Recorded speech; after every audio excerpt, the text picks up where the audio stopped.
Аналитикалық жұмыста қолданылатын келесі бір сапалық әдіс ол фокус топтық дискуссиялар. Топтық дискуссияларға қатысатын адамдардың санына қарай жаңағы 8-12 адамнан құралған фокус топтары болуы мүмкін. Жалпы фокус топтың құрамы тікелей зерттеудің мақсаты мен міндеттеріне байланысты. Және мысал келтіретін болсақ, мысалға маркетингілік зерттеулердің қарамағында фокус топтар жиі қолданылады. Мысалға белгілі бір өнімді сату көрсеткіштерін арттыру қажет болатын болса, осы өнімді қолданатын адамдардың арасында мысалы фокус топ жүргізу арқылы өнімнің қай жерін жақсарту қажет, қалайша оның тартымдылығын арттыруға болады деген сұрақтарға жауап беруге болады. Әрине, әлеуметтік зерттеулерде фокус топ әдісі басқаша мақсаттармен оның қолдану жолдары өзгеше. Мысалы, бұқаралық сұрау нәтижелері бойынша табыс деңгейі төмен азаматтар билікке сенімі төмендеу келеді деген нәтижелерге қол жеткізіп отырмыз. Бұл енді біздің институтта бұқаралық сұраулар бұрыннан бері жүргізіліп келеді, мониторингілік негізде. Және бұл көрсеткіш осы мониторинг көрсетіп отырғандай тұрақты болып келеді, яғни адамның табысы төмен болған сайын оның билікке деген сенімі төмен болады.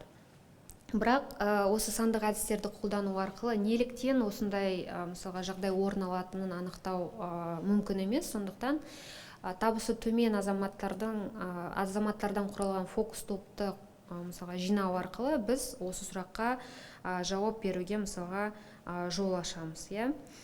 Сонымен қатар сіздер де өздеріңіздің топтық жобаларыңыздың аясында фокус топ әдісін қолдана аласыздар. Мысалға, белгілі бір салада немесе белгілі бір аймақта шағын бизнеспен айналысатын азаматтардың арасында фокус топ ұйымдастырып, осы салаға немесе осы аймаққа қатысты адресті ұсыныстар жасауға болады.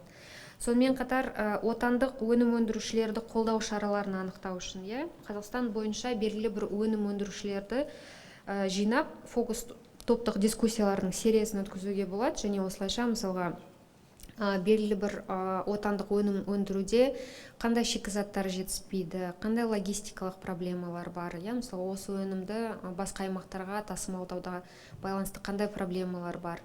Немесе мемлекет тарапынан түрлі тексеруші органдардың шамадан тыс тексеру ретінде мысалы қандай кедергілерге тап болады деген сияқты мәселелерге фокус топтың дискуссияның нәтижесінде мысалға жауап беруге болады. Сонымен қатар білім беру, денсаулық сақтау, әлеуметтік қамсыздандыру салаларында белгілі бір мемлекеттік қызмет түрінің қолжетімділігін зерделеуге болады. Немесе мысалға көп жағдайда біз айтамыз медициналық қызметкерлердің білім беру саласында жұмыс істейтін мамандардың әлеуметтік мәртебесі мәселесі. Осындай адамдармен мысалға фокус топ жүргізу арқылы олардың еңбек жағдайларымен қаншалықты қанағаттануда, қандай кәсібіне байланысты қандай қанағатсыздық факторлары бар, олардың әлеуметтік мәртебесін қалай көтеруге болады деген сұрақтардың айналасында мысалға аналитикалық материал дайындауға болады.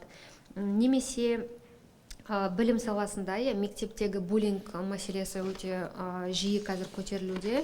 Осы мәселені зерттеу үшін мысалға балалардан, ата-аналардан, мұғалімдерден құрылған бірнеше мысалға фокус топтардың сериясын ұйымдастырып барып, буллинг қалай көрініс табады, оған не ықпал етеді, буллингпен қалай күресуге болады деген сұрақтардың төңірегінде материал дайындауға болады.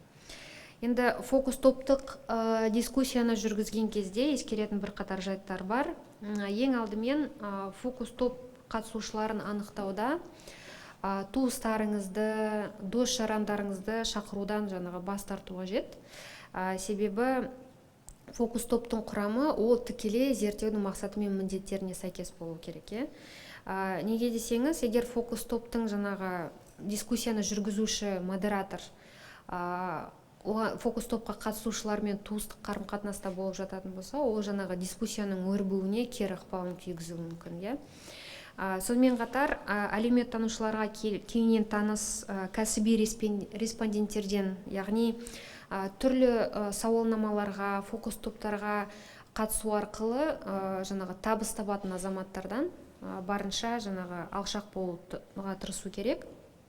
Неге десеңіз, себебі мұндай респонденттер, олар зерттеушінің күтетін жауаптарын беруге тырысады, профессиональный респонденты деп сол үшін айтамыз оларды. Яғни, мысалға, бұны енді кәсіби ұйымдар жақсы білет, әлеуметтану саласында, мысалға, аймақтық фокус групп топтарды жүргізген кезде, мысалға, қайта бір адамдар, мысалға, фокус топқа қатса береді, осындай адамдардан барынша арылу қажет. Сонымен қоса, фокус топты ұйымдастыруда модератордың рөлі өте зор. Себебі елестетіп көріңіз, мысалға, алдыңызда 12 адам, пікірлері әртүрлі 12 адам отыратын болса, осы адамдарды сөйлете білу қажет. Егер олардың пікірлері қарама-қайшы болатын болса, мысалға, конфликтілік жағдайлар туындайтын болса, оларды, мысалға, тізгіндей білу керек сияқты осындай қабілеттерді талап етеді. Сондықтан модератор басқа адамдардың пікіріне өте мұқият, сыпайы, түрлі коммуникациялық жағдайлардың қалыптасуына қарамастан өзін жаңағы ұстай білетін кісі болу керек. Сонымен қатар барлық қатысушыларды тең жаңағы жағдайда еркін сөйлете алатын азамат болу керек. Бұл әлбетте жаңағы алдын ала дайындықты, психологиялық тұрғыдан эмпатияны қажет ететін міндет. Және есте сақтарлық нәрсе, енді сіз модератор ретінде әлбетте әрбір адамның, әрбір қатысушының пікіріне көңіл бөлесіз, бірақ шамадан тыс көңіл бөлу, мысалға, егер модератор ер кісі бола тұра, мысалға, әдемі қыздардың пікіріне ерекше көңіл бөлетін болса, немесе комментарий беретін болса, ол енді кәсібилікке, мысалға, жатпайтын нәрсе. Сонымен қатар адамдар өте әртүрлі болады. Осыған байланысты топтық дискуссияның да динамикасы әртүрлі болады.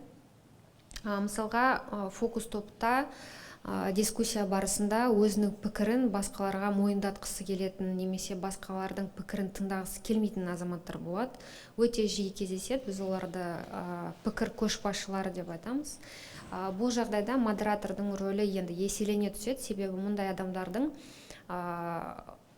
инициативасын басқара білу қажет. Яғни, егер мысалға, бұл адам конфликт тудыратын болса, немесе мысалға басқа адамдармен пікір таласқа түсетін болса, бұл адамды енді сыпайы түрде тізгіндеп отыру керек. Немесе егер болмай жататын болса, сіз өзіңіз мысалға модератор ретінде мысалға дискуссияны бастамас бұрын ең алдымен дискуссияның ережелерін атап өтесіз. Мысалға, телефон өшірулі, сіздің рұқсатыңызбен, мысалға, біз аудио, видео жазба жүргіземіз деген сияқты ережелерді жүргізген кезде, сіз міндетті түрде басқа адамдардың, осы дискуссияға қатысушылардың пікірін сыйлау жөнінде міндетті түрде осыған ерекше көңіл бөлесіз.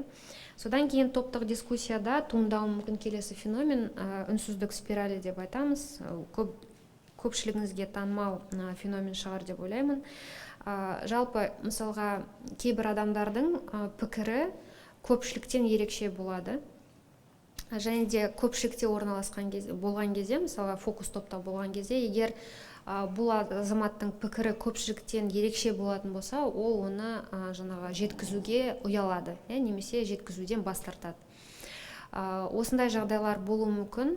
Оларды енді алдын алу мүмкін емес, себебі енді әрбір азаматтың өзіндік пікірі бар, енді әрбір дискуссияға қатысушы азаматтың пікірлері бірдей болу қажет емес те.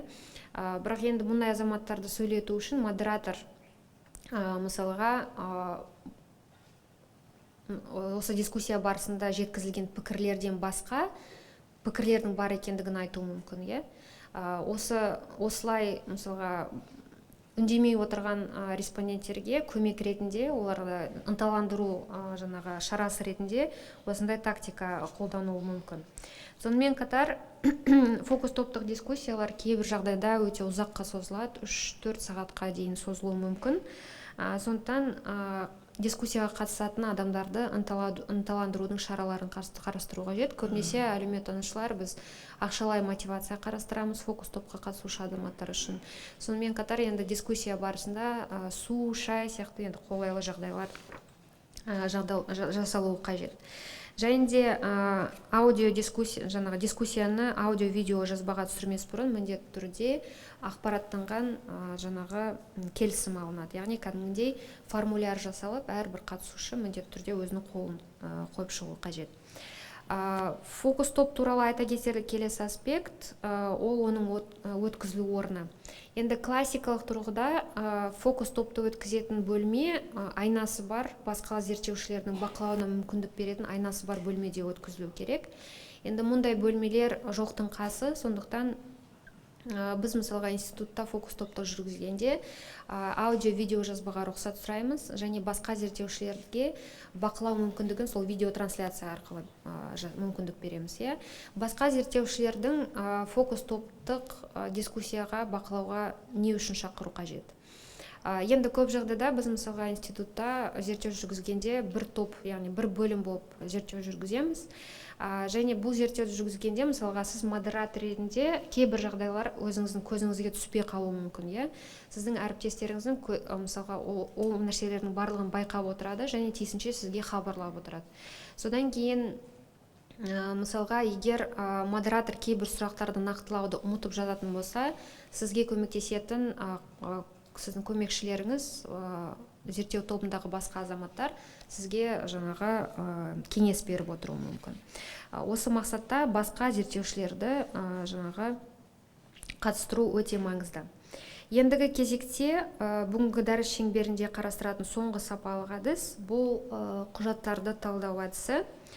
Оны қолдану көп жағдайда енді тиісті құжаттардың қолжетімділігіне тікелей байланысты болып келеді. Жалпы құжаттарды талдаудың ыңғайына қарай құжатты сандық және сапалық тұрғыдан талдауға болады. Сандық талдаудың анық мысалы ретінде бұқаралық ақпарат құралдарының контентін сандық тұрғыдан талдауды келтіруге болады. Мұндайда біз белгілі бір мысалға тақырып бойынша қанша материал шықты, қандай бұқаралық ақпарат құралдарынан шықты, тыңдарман немесе оқырмандардың осы материалға қатысты реакциялары қандай болды, бұл реакцияның тоналдығы қандай болды деген сияқты сандық өлшеуге келетін сұрақтарға жауап береміз. Енді сапалық талдауда бізді қызықтыратын сұрақтар олар өзгеше, яғни құжаттың ішінде не айтылған, құжатты кім әзірледі, құжат нендей мақсатпен әзірленді, қандай әлеуметтік контекстіде әзірленді деген сұрақтарымыз болады. Яғни құжаттың өзін ғана емес, оның әлеуметтік контексті маңызды. Талдауда жалпы құжаттардың әртүрлі түрлерін қолдануға болады. Бұл баспадан шыққан немесе қолжазба құжаттар болуы мүмкін, аудио құжаттар болуы мүмкін, визуалды құжаттар болуы мүмкін. Сонымен қатар талдауға алынатын құжаттардың түрлері ресми немесе бейресми, ресмидің ішінде мысалы құпиялық деңгейі бар, құпия емес құжаттар болуы мүмкін. Бейресми бұл кез келген мысалға ашық жариялы документтерді жатқызуға болады. Және сонымен қатар құжаттың жаңағы иесіне байланысты жеке немесе қоғамдық болуы мүмкін. Жеке құжаттарға біз күнделіктер, хаттар, автобиографиялар жатқызуға болады. Енді құжаттарды таңдаған кезде талдауға сіз міндетті түрде өзіңіздің зерттеу сұрағыңызға қайтадан үңілесіз де зерттеу мақсатыңызға қарай құжатты таңдайсыз. Енді құжаттарды талдау әдісін қандай жағдайларда қолдануға болады деген сұраққа жауап іздейтін болсақ, біздің институттың зерттеулерінің арасынан кейбір мысал келтіруге болады. Мысалға, бірер жыл бұрын мемлекет басшысы халыққа құлақ асатын мемлекет идеясын жаңағы ұсынған болатын. Және осы идея шеңберінде біз өзіміздің институтта бұқаралық зерттеу жүргізген болатынбыз. Оның басты мақсаты жергілікті халықтың билік жұмысымен қаншалықты қанағаттанады деген жаңағы сұраққа жауап беру болатын. Яғни біз осы бұқаралық зерттеу нәтижелерін алғаннан кейін ресми түрде жергілікті жаңағы аймақтардан орталыққа келіп түсетін есептерді талдауға алдық. Яғни мысалға Қазмедиада сіздер білесіздер пресс-брифинг форматында әкімдер бұрын есеп беретін. Сол есептерге дискурс талдау арқылы мысалға орталыққа жеткізілетін ақпарат пен жергілікті жерде шынайы жүзеге асырылатын саясаттың арасындағы алшақтықты анықтау мақсатында материал әзірлеген болатынбыз. Келесі бір мысалға ресми тіркелмеген еңбек даулары болады. Біз білеміз, мысалға ресми түрде жұмыс, жалпы қазіргі уақытта еңбек ететін мысалға 9 миллионға шақты адамның 2,2 миллионы бұл бейресми, самозанятый деп айтамыз, бейресми жұмыс істейтін азаматтар. Бұл азаматтар мысалға еңбек дауына тап болған кезде олар ресми түрде мысалға тіркеле алмайды. Сондықтан олардың арасында мониторинг, статистикалық мәліметтерге сүйене отырып мониторинг жүргізу қиын. Сондықтан жаңағы тіркелмеген еңбек дауларын мониторингілеу мақсатында бұқаралық ақпарат құралдарында, әлеуметтік желілерде біз баспа материалдардан талданған құжаттарды талдаған болатынбыз. Яғни сонымен қатар мысалға сыртқы саясат саласында зерттеу жүргізгенде мысалға түрлі біздің серіктестеріміз, сыртқы саясат саласындағы серіктестеріміздің мәлімдемелерін дискурс талдау арқылы түрлі сыртқы саяси ситуацияларды болжауға тырысқан кездеріміз болған.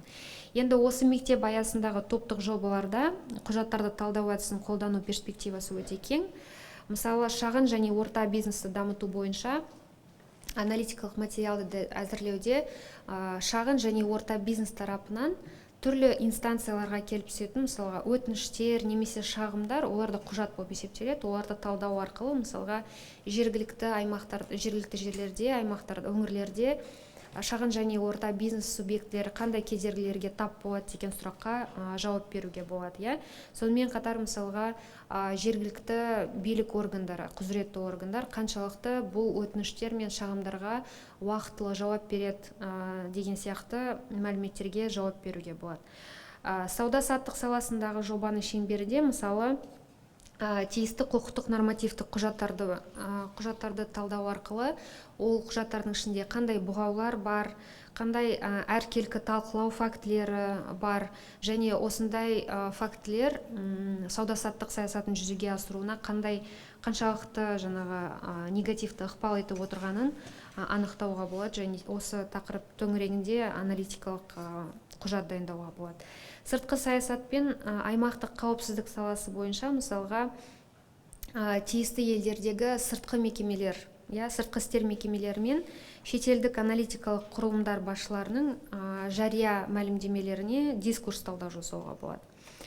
Білім беру, денсаулық сақтау, әлеуметтік қамсыздандыру салаларында мысалға оқушының, пациенттің немесе әлеуметтік көмек алушының жеке досьесін, күнделіктерін талдау арқылы біз өте құнды әлеуметтік мағлұматтарға қол жеткізе аламыз.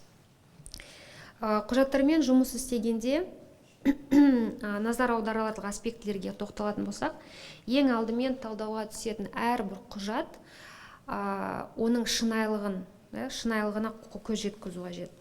Ең алдымен бұл құжатты кім әзірледі, қандай мақсатпен әзірледі, қандай әлеуметтік контекстіде әзірленді деген сұрақтарға жауап іздеу қажет.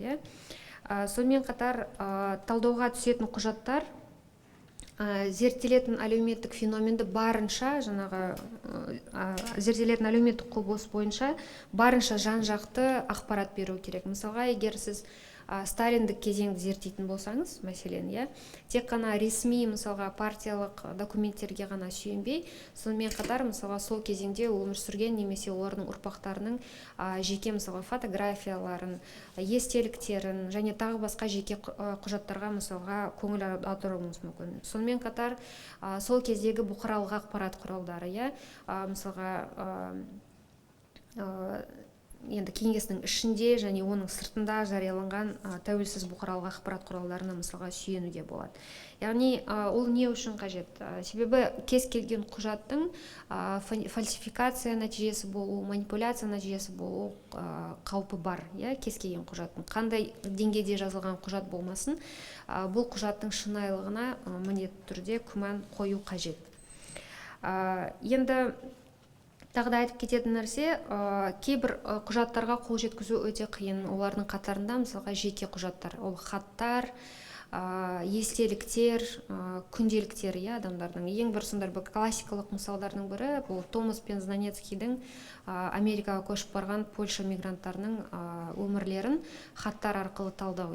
Олар мысалы 764 Америка мен Польша арасында жазылған хаттарды талдау арқылы Америкадағы Польша мигранттарының жағдайын зерттеген болатын. Ол хаттарды қалай жинады десеңіз, олар газетке хабарлама беру арқылы әрбір хатқа 10 цент төлейміз деп уәде беріп, солай жаңағы 764 хатты жинап, осының арқасында зерттеу жасаған болатын.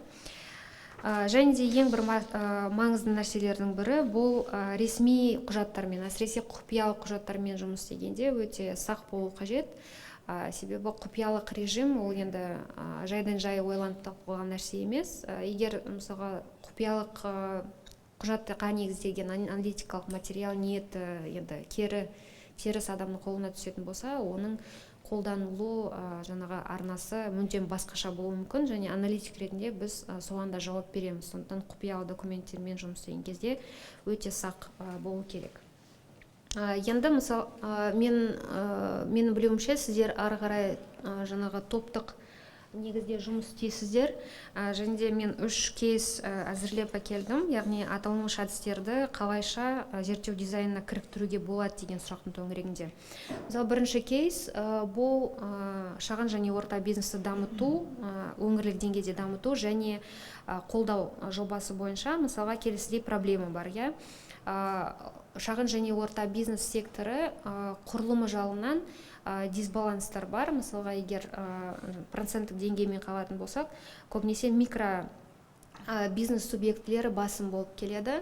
Әлбетте өңірлік өзгешеліктер бар, бірақ жалпы республика деңгейінде қарайтын болсақ, шағын және орта бизнес құрылымында көбінесе индивидуалды кәсіпкерлер басым болып келеді. Егер мысалға зерттеудің басты мақсаты ретінде орта деңгейдегі бизнес субъектілерінің дамуына не кедергі және ол кедергілерді қалай жоққа шығаруға болады деген зерттеу мысалға мақсатын қоятын болсақ, онда зерттеу дизайны мысалға келесі әдістерге негізделуі мүмкін. Мысалы, біріншіден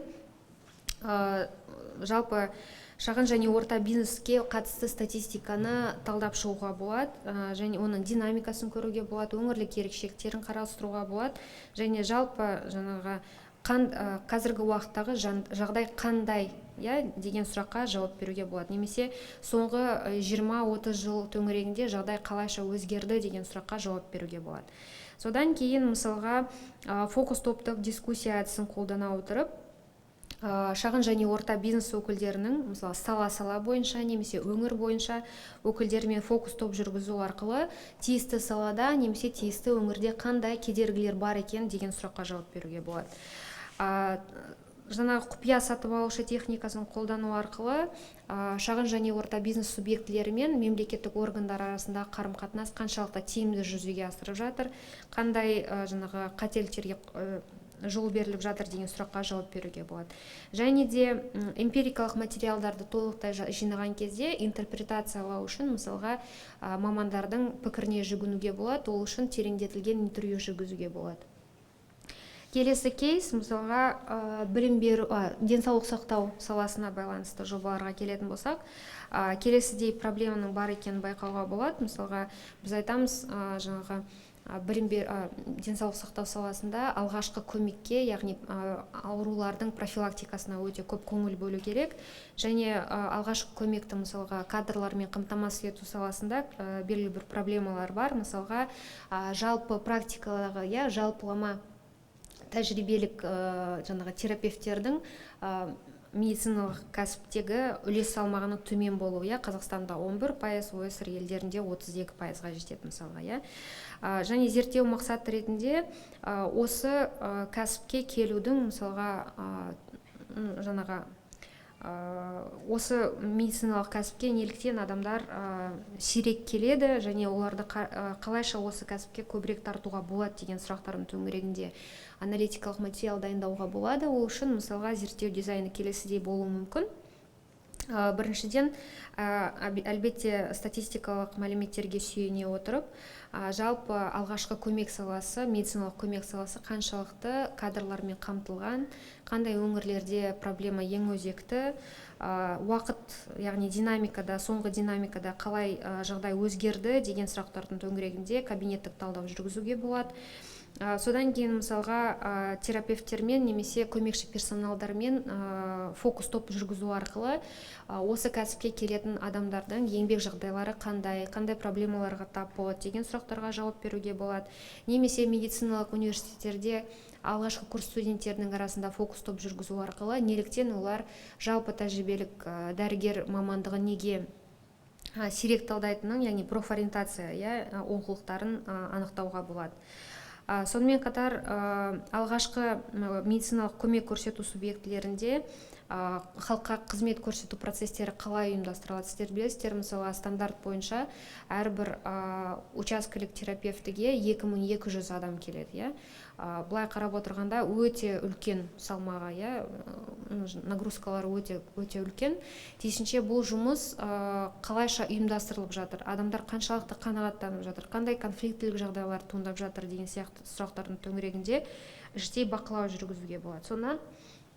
Содан кейін эмпирикалық материалдарды мысалға интерпретациялау мақсатында тереңдетілген интервью жүргізуге болады. Және соңғы кейс білім беру саласына байланысты. Мысалға сіздер білесіздер, білім беру саласында бізде білім беру теңсіздіктері әлі де болса өзекті мәселе.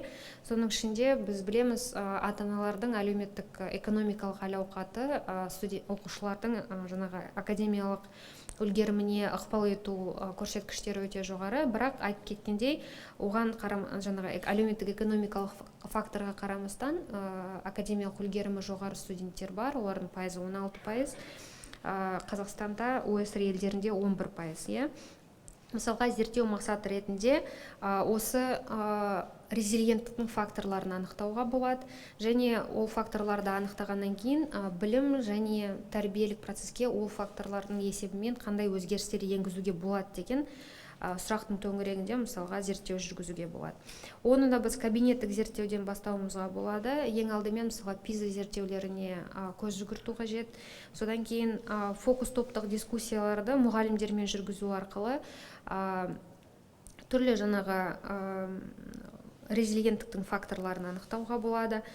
Іштей бақылау жүргізу арқылы мысалға оқу кластарында оқыту процесі, тәрбиелеу процесі қалайша орын алуда. Себебі көптеген мысалға әлеуметтану саласында зерттеулер бар.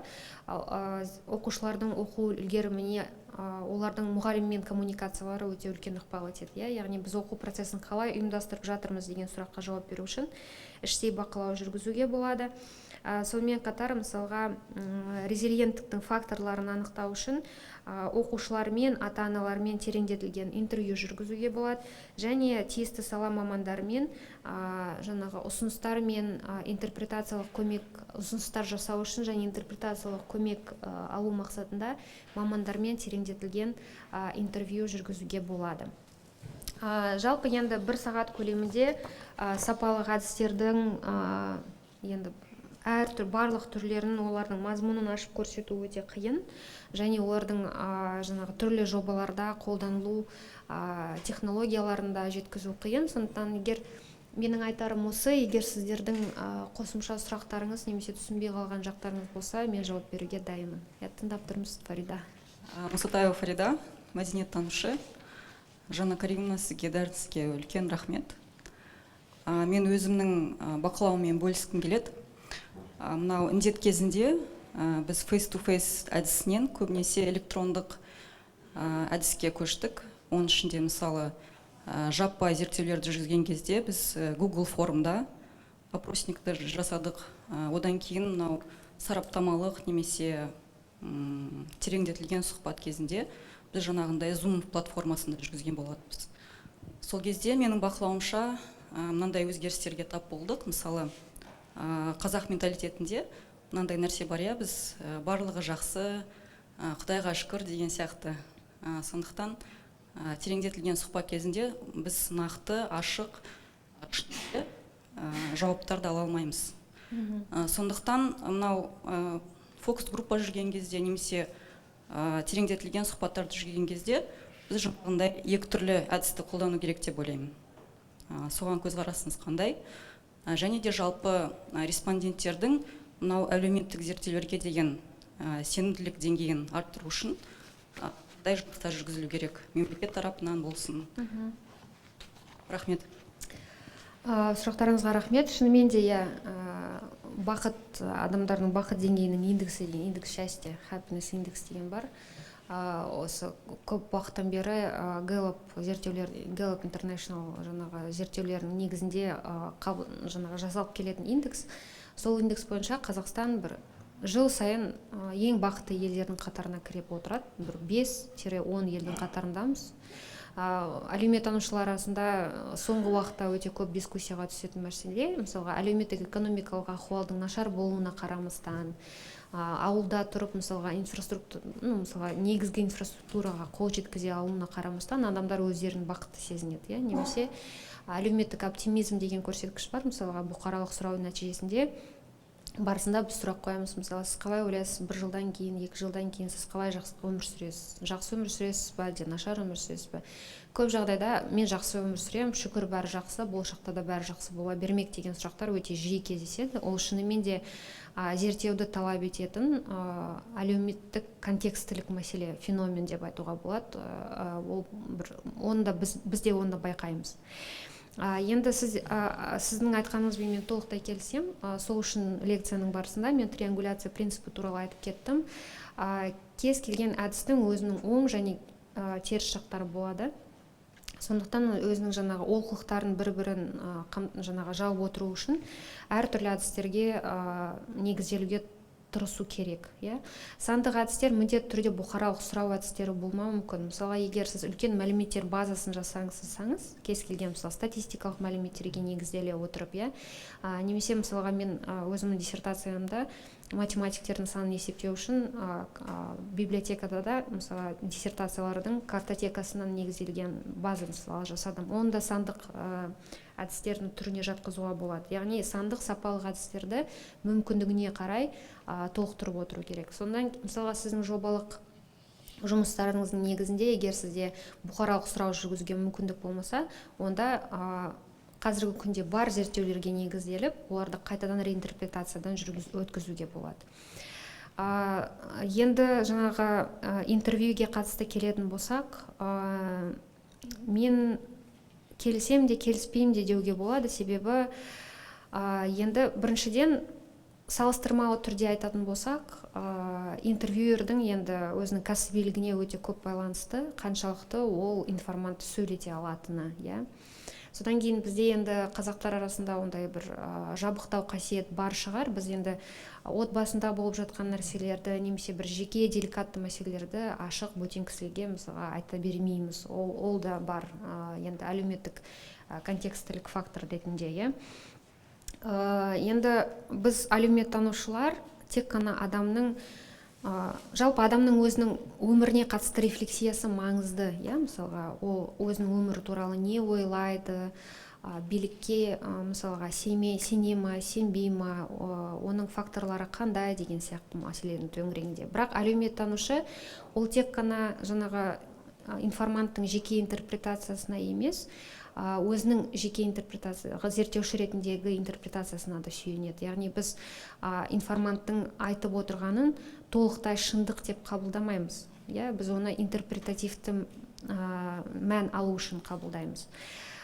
Енді жаңағы егер интервьюерлер негізі тапшы, өте кәсіби интервьюерлер Қазақстанда тапшы шынымен айтқанда, сондықтан тереңдетілген интервью, фокус топ жүргізу үшін модератор табу кей жағдайда өте бір қиын жағдайларға келіп жатамыз.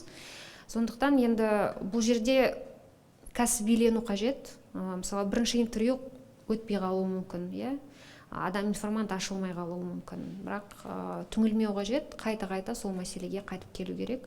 Мен есімде, мысалға, студенттік кездерімізде ең алғаш интервью жүргізгеннен кейін бір дөрекі адамдарға кездесіп қалып жылаған кездерімізде болған. Ол енді социологтың басынан өтетін нәрсе, сондықтан түңілмеу қажет. Содан кейін айтып кететін нәрсе, тереңдетілген интервью жүрген кезде негізі бетпе-бет өткізуге тырысу керек. Себебі қазіргі кезде мысалға шетелдіктермен сұхбаттасқан кезде Zoom, Skype сияқтылармен мысалы жүгінеміз осындай гаджеттерге, түрлі мүмкіндіктерге. Бірақ адаммен бетпе-бет араласқан кезде мүлдем басқа атмосфера қалыптасады. Өзіңізге деген сенімді қалыптастыру мүмкіндігі арта түседі. Сондықтан барынша бетпе-бет сөйлесуге тырысу қажет деп ойлаймын. Білмеймін, жауап бердім ба сіздің сұрағыңызға. Қайырлы таң, Жана ханым, есімім Сұлтанбек. Сіз осы презентацияның басында Телеграмда жүргізген зерттеуіңіз туралы айтып өткен боласыз, яғни как наблюдение, да, вы проводили.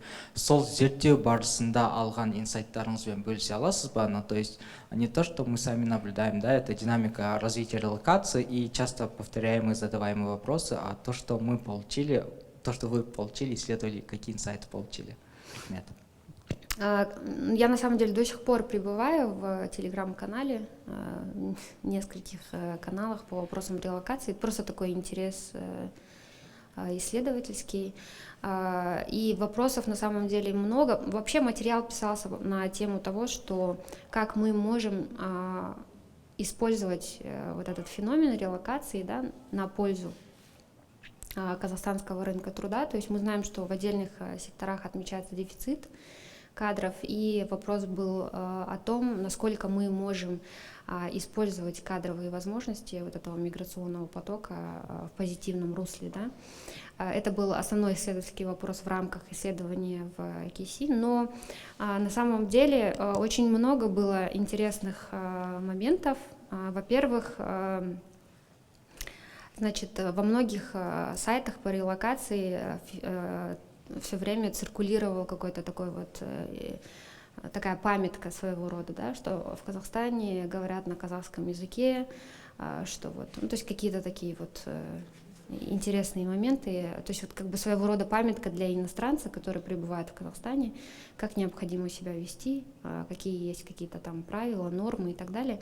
И вот эта вот памятка, она циркулировала по всем. Я не знаю, наверное, был какой-то человек, который тоже вклинился во все телеграм-каналы и посчитал как бы своей гражданской обязанностью распространять такого рода памятки. Потом, значит, второй момент, то, что очень предприимчивые оказались отдельные группы, то есть тут же оказались люди, которые готовы были сдать жилье, найти, там, помочь с оформлением ИИН, с оформлением банковского счета, не знаю, там, пересылка каких-то документов, то есть вот какая-то такая вот предприимчивая категория населения также нашлась. Были люди, которые были против релокации и подключались к этим сайтам, чтобы высказать свое мнение там, против этого явления, да, то есть, ну, очень разные, на самом деле это тоже вот такая вот социологическая точки зрения сцена, да, такое микрообщество, в котором мы могли бы наблюдать, ну, представленность разных взглядов, интересов общественных. А так в целом я бы, конечно, рада поделиться какими-то другими результатами, но социологические исследования, они в основном носят такой служебный характер в КИСИ, поэтому они не находятся в открытом доступе, и, ну, как бы адресат всегда очень такой узкий. Сәлеметсіз бе, Жанна Каримовна, менің есімім Жайнагүл Төлеміс. Менің сұрағым қаржы мәселесіне қатысты болмақ. Мысалы, халықаралық ұйымдар, ЮНЕСКО болмаса Біріккен ұлттар ұйымы, Даму банкі белгілі бір жобаны ұсынатын болса, сол жобаның қаражаты байланысты мәселені қалай шешуге болады, және ішінде мысалы методология, сапалық тұрғыдан методологияның ішінде мысалы диск стади деген қарапайым дүние бар. Оның қаражаты қанша болады? Одан кейін исследователь, мысалы эксперттермен интервью болатын болса, оның қаражаты қанша мысалы, болмаса статистикалық мәліметтер келетін болса, мысалы оның қаражаты қанша? Егер біз мысалы халықаралық ұйымнан жобалатын болсақ, және жобаның құны мысалы шамамен 5 миллион дейік, 6 миллион. Ішінде 4-5 методология бар. Оның ішінде жаңағы сапалық та, сандық та. Осы кезде келіссөздер жүргізген кезде методологиясы қаншалықты ескерілу қажет, және қаражат сұрау барысында, мысалы, өйткені ол жерде ғалымдар жұмыс жасайды ғой, ғалымдарға обал болмау үшін ертеңгі күні әрқайсысына қанша төлеу, осы мәселелер қалай шешілу керек қаржы жағы? Бұл мәселенің шешімі жоқ. Бүгінгі күнде, мысалға, мемлекеттік органдардың тарапынан өте көптеген зерттеулер ұйымдастырылады. Осыған байланысты тексеруші органдардың тарапынан да қойылатын сұрақтар өте көп. Мысалға, неліктен бір министрлік 1200 респондент сұрау үшін мысалға 4 миллион жұмсайды, неге екіншісі 7 миллион жұмсайды деген сұрақтар тексеруші органдар тарапынан өте көп туындап жатады. Бұл жерде жаңағы сұрақтың жауабы жоқ, себебі бұл интеллектуалды жұмыс. Интеллектуалды жұмыстың енді бағасын әрбір маман жеке өзінің талаптарына қарап анықтайды. Сонымен қатар, егер шетелдік ұйымдарды алатын болсақ, олардың тарифтері мүлдем басқа. Мысалға, мен білім және ғылым кезінде білім және ғылым министрінің қасындағы аналитикалық талдау орталығында жұмыс істедім. Біз мысалға ОСР-мен тікелей жұмыс істедік. ПИАК, ТИМС, ПИЗа зерттеулерін жүргізу мақсатында. Мұндайда олар өзінің жаңағы жеке нақты анықталған методологиясымен келеді. Мысалға, ПИАК зерттеуін жүргізу үшін олар міндетті түрде кездейсоқ жаңағы іріктеуді қамтамасыз ету үшін олар юстиция министрлігінен мысалға бүкіл Қазақстанда бар адрестердің барлығын анықтап алды. Содан кейін кездейсоқ түрмен нақты бір олардың санын анықтап алды. Яғни интервьюерлер кез келген адреске емес, нақты бір мекен-жайға баруы тиіс болды. Содан кейін мысалға әрбір үй шаруашылығындағы сұралатын респондентті мысалға кездейсоқ сұрау үшін алдымен олардың барлығын тізіп шығарды да кездейсоқ путем случайной генерации чисел жаңағы кездейсоқ түрде респондентті таңдап сұрау жүргізу болды. Егер сол респондент үй шаруашылығында жоқ болған кезде, жоқ болса 7 ретке дейін қайтып келіп отырды. Яғни методологиясы өте күрделі. Бұл зерттеуді менің білуімше Ботагөз Ракишева бастап отырған қоғамдық пікір зерттеу орталығы ұйымдастырды. Мұндай жағдайда енді елестетіп көріңіз. Біріншіден, ОСР-дің талабы бойынша интервьюердің жаңағы планшеті немесе ноутбугі болу керек. Екіншіден, үй шаруашылығында жаңағы респондент болмай қалса, бір үй шаруашылығына 7 рет оралу керек. Егер интервьюер мысалға ол ауылды мекенде емес, қалада тұратын болса, оның жолы бар ішінде. Содан кейін мысалға сол мәліметтер мысалға келіп түседі, оларды жинайтын адам. Статистикалық талдау да әртүрлі болады. Мысалға, кейбір статистикалық талдау жүргізген кезде кейбіреулер өте терең техникалар қолданып, тек қана мысалға Спир мен Пирсонның корреляцияларын ғана есептемей, регрессиялық талдау жасау мүмкін, яғни түрлі күрделі манипуляциялар жасау мүмкін. Соған сәйкес оның да бағасы әртүрлі болуы мүмкін. Яғни бұл жерде мысалға Қазақстанда әлеуметтанулық зерттеулерді нарықтағы тәуелсіз компаниялар жүргізеді. Олар өзінің жұмысын әрбіреуі жеке-жеке әртүрлі тарифпен белгілейді. Мысалы, қазіргі уақытта біздің кеседе мысалы өзіміздің интервьюерлік желіміз жоқ.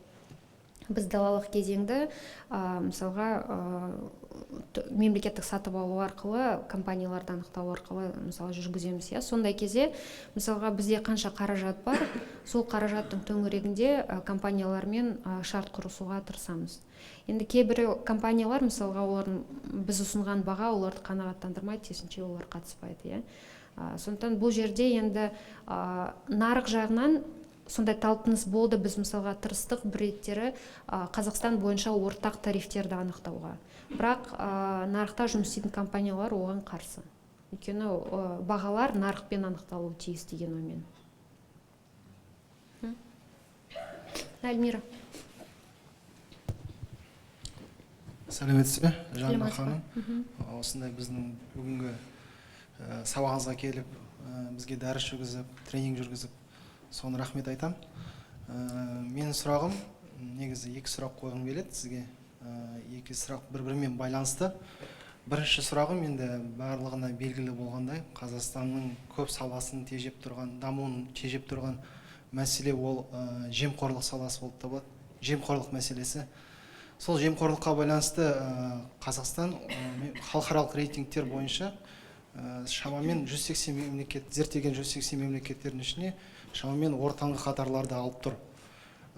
Және осы менің сұрағым, біздің елімізде осы халықаралық дәрежедегі немесе өзінің еліміздегі бір тәжірибеде қолданылатын әдіс тәсілдер, осы саланы зерттеу Қазақстанның жемқорлыққа бейімділігін және жемқорлық деңгейін, және сол зерттеулер қаншалықты сапалы болып табылады. Бұл сала қылмыстық сала болғандықтан оны зерттеу қиын, әрине, және соған байланысты жасанды интеллект қолданыла ма? Және екінші сұрағым, өткен жылдың қаңтарынан бастап елімізде бірқатар өзгерістер болып жатыр. Сол өзгерістер енді саясат жағынан да болып жатыр, және көптеген қылмыстар ашылып жатыр. Елімізге заңсыз шығарылған қаражаттар қайтарылып жатыр. Және сол өзгерістердің барлығы сіздің ойыңызша, эксперттік ойыңызша елімізге бір пайдалы әсер тигізді ма?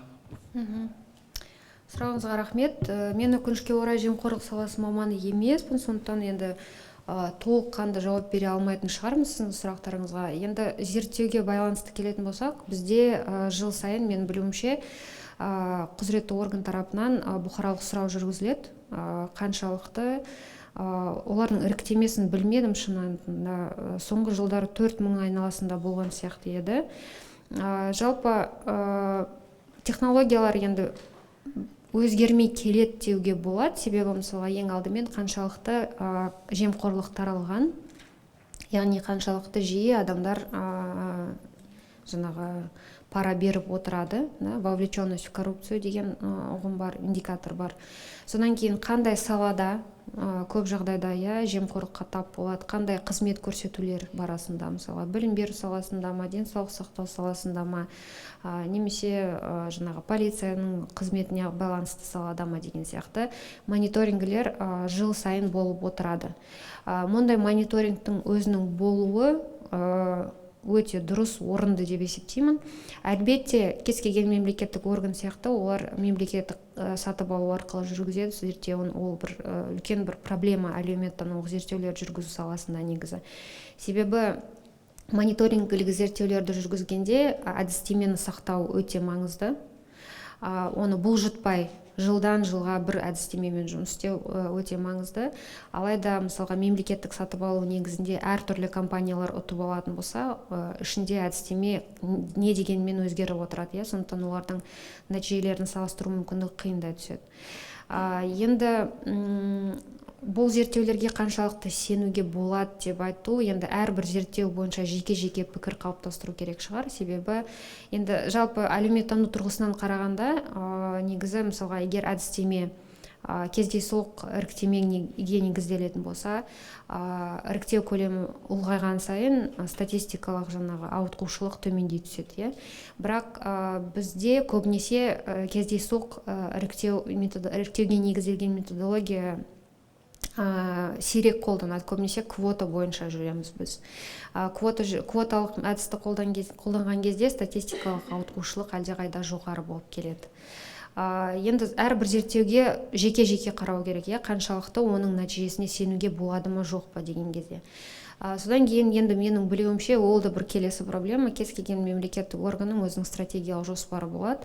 Және сол стратегиялық жоспарда осы бұрыннан келе жатқан тәжірибе көбісі мысалға әлеуметтік индикатор, әлеуметтанулық зерттеулерге негізделген индикаторларды қосып жібереді. Мысалға жемқорлықтың таралу деңгейі қандай деген. Әлеуметтанулық зерттеу бойынша, яғни стратегиялық жоспар бойынша жыл сайын әрбір 3-4 жыл сайын мысалы ол көрсеткіш төмендеу керек, міндетті түрде төмендеу керек. Егер төмендемесе болмайды.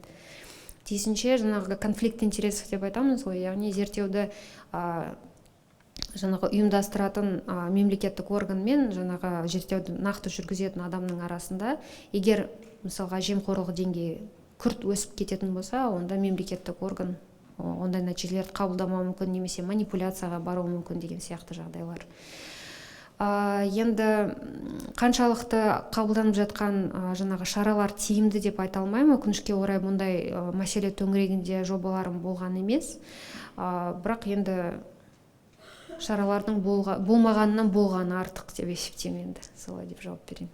Жаңа онлайн, жаңа пандемияға байланысты есіме түсіп отыр.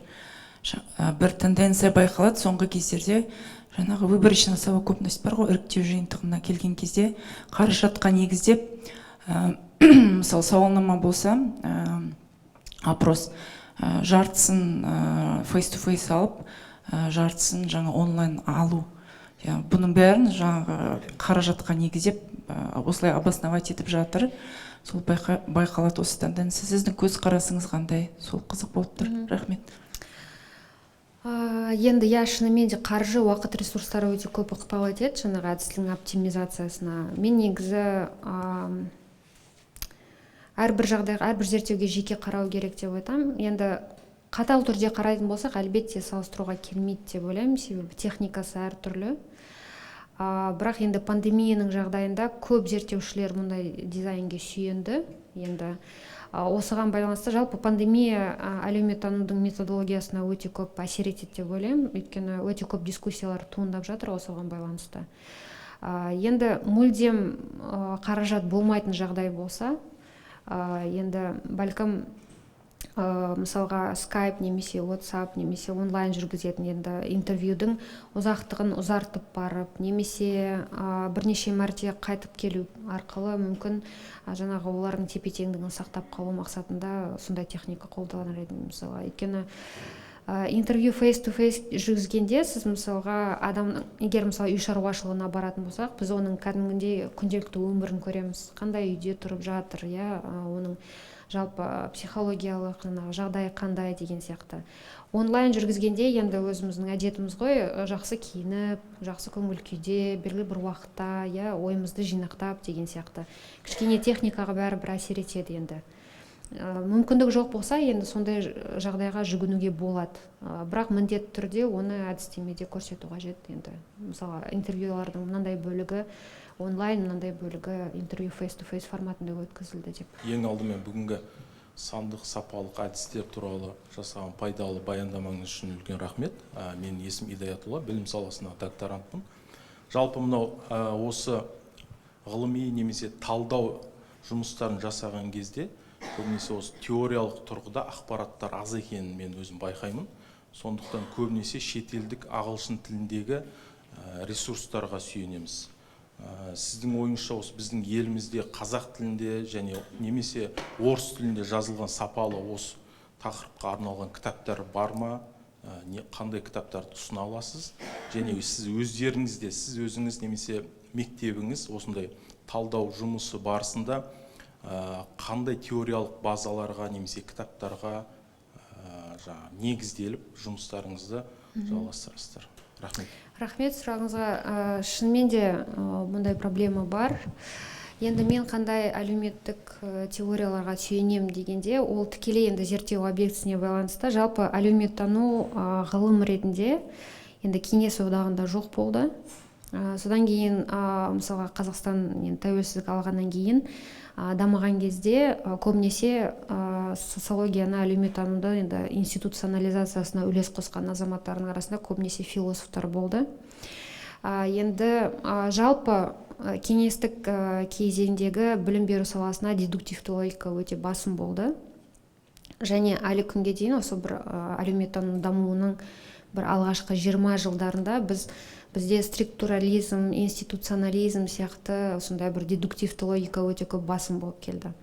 Мен енді шетелде оқығанда көбінесе осындай өте бір қызық сондай бір инсайттар болды. Мысалға алғаш магистратураға келіп түскен кезде маған мысалға Франциядағы социология мен қазақстандық социологияның арасындағы үлкен айырмашылықтарды байқадым. Ол мүлдем басқа көзқарас, мүлдем мысалға бір феноменді бақылаудың мүлдем басқа ыңғайлары бар екендігін байқадым.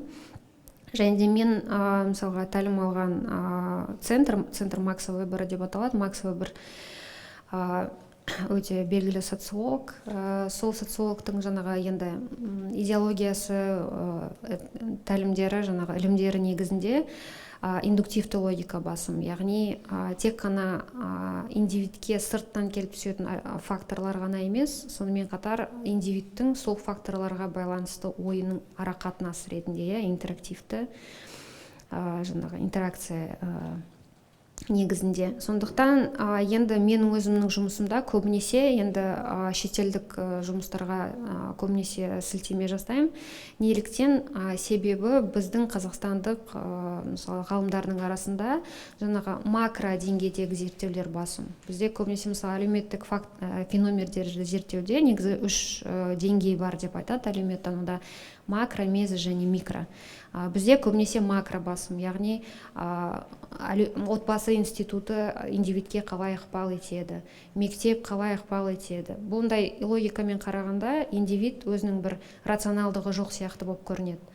Мезо деңгейде мысалға ол белгілі бір әлеуметтік топ тұрғысында, мысалға біз тұлға ретінде белгілі бір қоғамның мүшесі болып табыламыз, оқушы болып табыламыз, бала болып табыламыз, білмеймін, енді бір белгілі бір кәсіптің иесі болып табыламыз, және біздің ортамыз бізге ықпал етеді.